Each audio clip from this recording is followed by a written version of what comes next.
tudo bem? Boa tarde.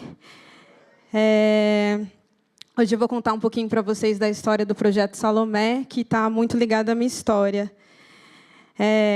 A Isa já falou bastante, mas eu sou paranaense, nasci em Apucarana, no interior do Paraná, e estou no setor social desde os projetos de protagonismo juvenil na escola, assim, há mais de 15 anos. E, nos últimos anos, eu me descobri educadora e completamente curiosa por vários temas. A Isa falou um pouquinho já. E também sou mulher negra. E o que é ser mulher negra no Brasil? É estar nos estereótipos da mídia. As mulheres negras morrem mais que o dobro que as mulheres brancas por situações de violência. É estar no extremo da vulnerabilidade social. É ser a base da pirâmide. As mulheres negras recebem muito menos que as mulheres brancas, que os homens negros, e os homens brancos nem tem como comparar. Tem menos acesso ao serviço de saúde. Existem pesquisas que dizem que as mulheres negras recebem menos anestesia que as mulheres brancas, por uma questão de estarmos embasados numa sociedade que tem um histórico de racismo muito profundo e menos acesso à educação. Mas, no meio desse mar de vulnerabilidades, eu quero dizer para vocês que eu não estou sozinha. E eu venho contar uma história de potência. Então, essas são minhas avós, a Maria Eva Salomé, daí o nome do projeto, Salomé, a minha avó, mãe da minha mãe, Aparecida Vieira da Silva, e a minha mãe, Doraci, que foi uma mulher, que nunca disse não aos meus sonhos. Então, sempre que eu quis fazer alguma coisa, ela disse, vai, mergulhe, que você consegue. E, tendo uma infância mergulhadas por Xuxas e Paquitas, em que não era possível ter nenhum cabelo preto, quiçá ter pele negra, eu tive que, depois, na minha adolescência, conseguir construir referências possíveis. Então, essas são Leymah Gbowee e Wangari Maathai, são duas mulheres africanas, Nobel da Paz, que mudaram a história dos seus países. A Mari Malek, que é uma modelo sudanesa, DJ, busquem Google. E a Chimamanda e a Conceição Evaristo, que são mulheres que têm mudado a referência de muitas outras mulheres e homens no mundo inteiro. E agora eu chego, de fato, no Projeto Salomé. Essas são as minhas amigas, mulheres incríveis, potenciais, que, quando eu fui provocada por uma amiga a escrever o edital do Salomé, e eu liguei para cada uma delas dizendo, olha, eu estou pensando nesse projeto e eu gostaria que você desenvolvesse essa oficina. Nenhuma delas disse não. Todas disseram sim, e a gente topa. A gente não sabe muito bem o que vai ser, mas a gente vai fazer junto. Então, Ana Paula Chongani, Mafone Oliveira, Natália Gonçalves, Juliana dos Santos e Carolina Marcondes. E aí essas meninas toparam comigo a desenvolver o projeto. O que é o projeto? É uma imersão de 2 dias para jovens negras, até 25 mulheres, porque a gente prioriza as rodas de conversa, os espaços de fala e de escuta. Então, a gente abriu foram 4 editais para elas se inscreverem, e todos com inscrições esgotadas. A gente realizou nas 4 regiões de São Paulo, Norte, Sul, Leste e Oeste. Eu falo mais um pouco adiante. E por que eu convidei as meninas para tocarem comigo Salomé? Porque eu acredito que o empoderamento só é profundo se ele for coletivo. Só é profundo se ele for colaborativo e se ele estiver em todas as pontas. Então, a gente trabalha as oficinas de planejamento financeiro, história do negro no Brasil, a partir da nossa perspectiva, não só aquelas 2 páginas que a gente teve no colégio, mas uma história de abundância e de tecnologia, de ciência, de matemática. A gente sabe que os nossos ancestrais eram referência nesse sentido. Culturas de paz, gênero, culturas de paz, porque eu acredito que a transformação ela nasce, sim, na resistência, mas ela também nasce através do diálogo. Gênero, maternagem, também porque cuida melhor quem é cuidado. Então, se a gente aprender a se cuidar, a gente vai conseguir passar para as pessoas que a gente convive melhores maneiras de desenvolvimento. Beleza, empoderamento e pertencimento. Então, a gente passou por um processo de elaboração do projeto, de muita pesquisa, foram 6 meses de pesquisa, reuniões preparatórias.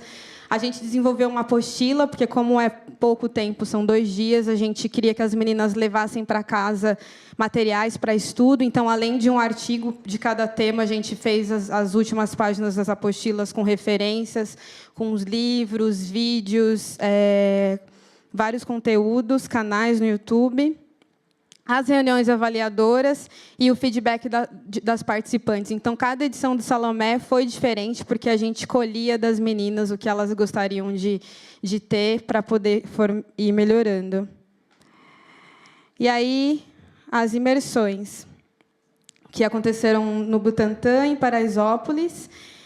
Então, aí a gente dava as oficinas dos temas que eu já falei, e nas rodas de conversa a gente ouvia e partilhava as histórias.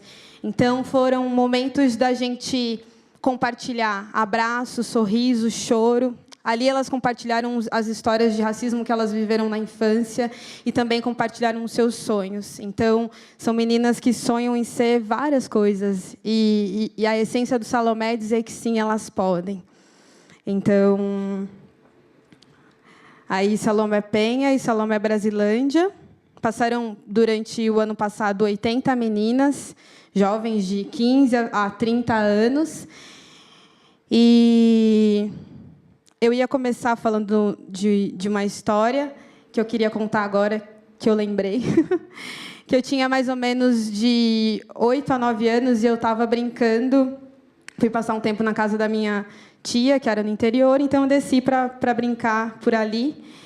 E eu encontrei uma menininha nesse processo, que tinha mais ou menos a mesma idade que eu.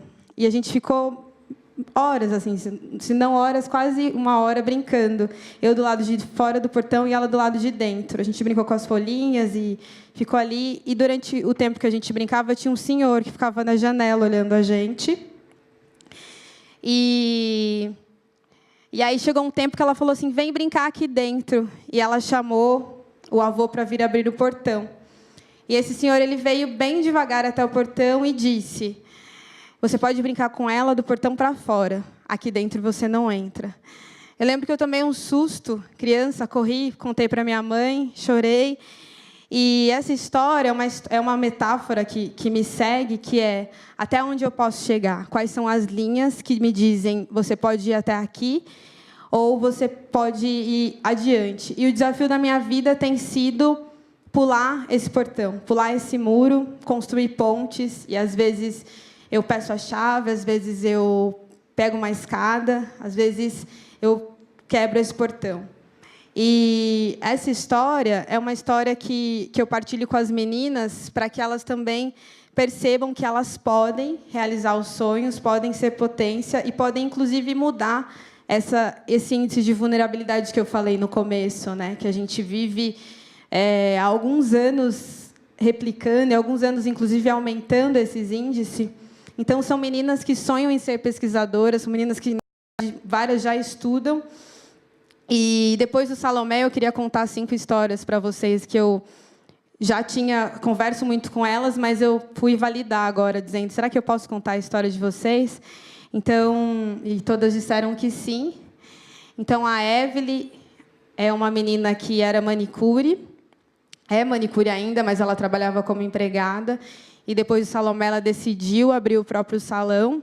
E aí, quando eu escrevi para ela anteontem, disse, Evelyn, eu quero contar que você já tem o seu salão, que você está empreendendo. Ela falou assim, Pri, preciso te contar outra coisa. Eu estou com uma bike food, então eu estou com o meu segundo empreendimento.